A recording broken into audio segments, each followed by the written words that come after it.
Assalamualaikum warahmatullahi wabarakatuh.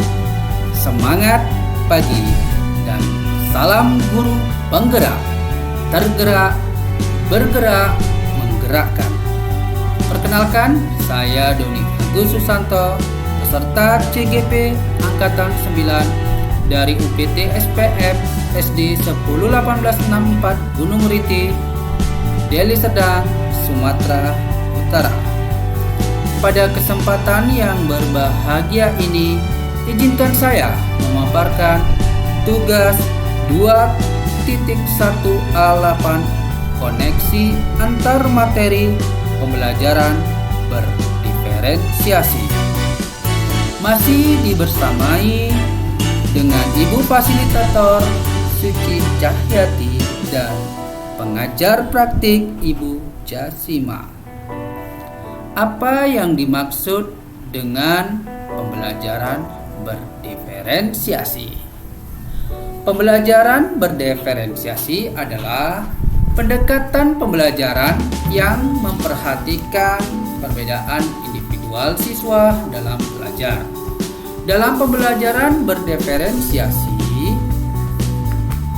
guru mengakui bahwa siswa memiliki kebutuhan, minat, gaya belajar, dan latar belakang yang berbeda-beda, sehingga mereka memerlukan strategi pembelajaran yang berbeda pula. Tujuannya adalah untuk memastikan bahwa semua siswa memiliki kesempatan untuk belajar dan berkembang secara maksimal, terlepas dari perbedaan individual mereka. Apa sih maksudnya? Setiap manusia dilahirkan berbeda-beda. Semua murid unik dan memiliki kekhasan masing-masing. Sesuai dengan prinsip filosofi Ki Hajar Dewantara, setiap anak memiliki bakat dan kemampuannya masing-masing. Begitu pula dengan minat belajar, bakat, gaya belajar, kebiasaan, pola pikir, kemampuan literasi, dan banyak lagi hal-hal lainnya. Disinilah perlunya pemahaman guru dalam mendesain pembelajaran itu sendiri, dan agar terciptanya pembelajaran yang nyaman serta menyenangkan bagi murid. Lalu, bagaimana cara melakukan pembelajaran berdiferensiasi? Agar dapat melakukan pembelajaran berdiferensiasi, berikut langkah-langkahnya. 1. Pahami dan kenali tujuan pembelajaran itu sendiri. Lalu yang kedua, kita buat respon kebutuhan belajar murid. Lalu yang ketiga, menciptakan lingkungan belajar yang mengundang murid untuk belajar. Keempat, melakukan manajemen kelas yang efektif. Lalu yang terakhir, yang kelima, penilaian berkelanjutan. Dalam melakukan pembelajaran berdiferensiasi ada 3 aspek kebutuhan belajar murid. 1. Kesiapan belajar. Lalu 2. Minat belajar. 3. Profil belajar. Kesiapan belajar murid atau readiness. Kesiapan belajar dilakukan untuk mengukur pengetahuan awal murid dan menentukan apa yang telah diketahui murid dan bagaimana murid. Minat murid. Setiap anak dilahirkan memiliki ciri khas dan unik. Anak memiliki ciri khas masing-masing sesuai dengan keunikannya. Begitu juga dengan murid. Setiap murid memiliki minat dan kemampuan yang berbeda-beda. Minat merupakan motivator penting bagi murid untuk terlibat aktif dalam proses pembelajaran. Profil belajar murid.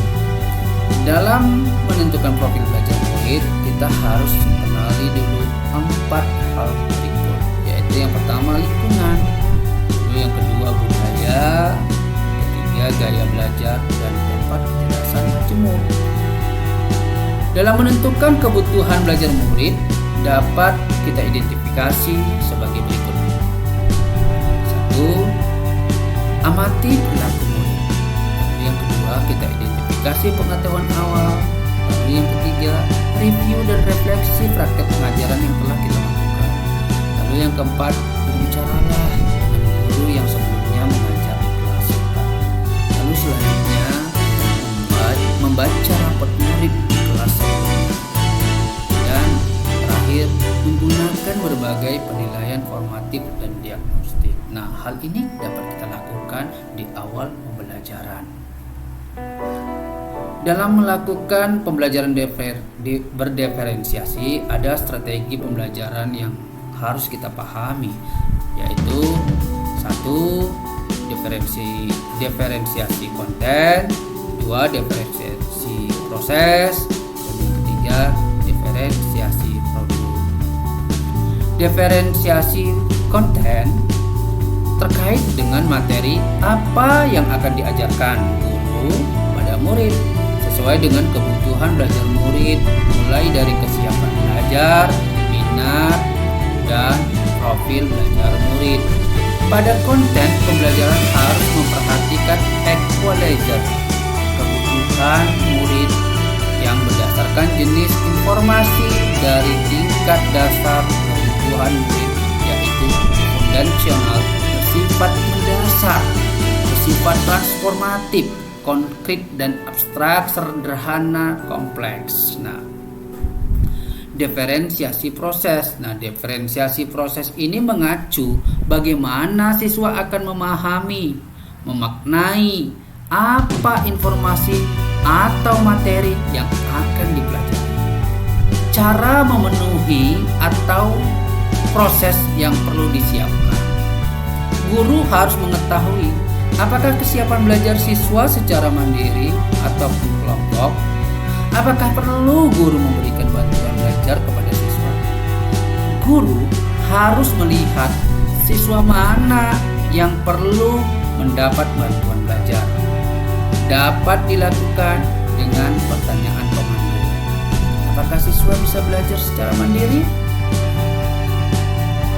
Dalam hal ini kita harus memahami 6 aspek dalam pembelajaran mandiri yang kita lakukan ataupun dalam proses diferensiasi ataupun dalam diferensiasi proses. Yang pertama yaitu kegiatan berjenjang. Semua siswa bekerja membangun pemahaman dan keterampilan yang sama, menyediakan pertanyaan pemandu atau tantangan, membuat agenda individu untuk siswa, memvariasikan lama waktu untuk menyelesaikan tugas, untuk memberikan dukungan tambahan, mengembangkan kegiatan bervariasi, mengakomodasi gaya belajar visual, auditori, dan kinestetik. Lalu menggunakan pengelompokan yang fleksibel sesuai dengan kesiapan, kemampuan, dan minat. Selanjutnya, diferensiasi produk. Diferensiasi produk memiliki makna atau tagihan hasil pekerjaan murid yang harus ditunjukkan pada guru, bisa dalam bentuk karangan, presentasi, diagram, dan lain-lain. Diferensiasi produk meliputi 2 hal, yaitu 1. Memberikan tantangan dan keberagaman yang variatif. Lalu yang kedua, memberi murid pilihan untuk mengekspresikan pembelajaran yang mereka inginkan. Adakah keterkaitan antara modul pembelajaran berdiferensiasi dengan modul-modul yang lainnya? Tentu ada. Dari modul 1.1, modul 1.2, modul 1.3 sampai modul 1.4 dan modul 1.1. Untuk melakukan pembelajaran yang berdiferensiasi, maka guru harus berusaha memenuhi kebutuhan belajar murid sesuai dengan kodrat alam dan kodrat zaman. Dalam hal memenuhi kebutuhan tentu tidak terlepas dari kodrat alam secara alamiah, bawaan dari lahir anak, dan menyesuaikan dengan perkembangan zaman anak. Hal ini tentu terkait dengan filosofi Ki Hajar Dewantara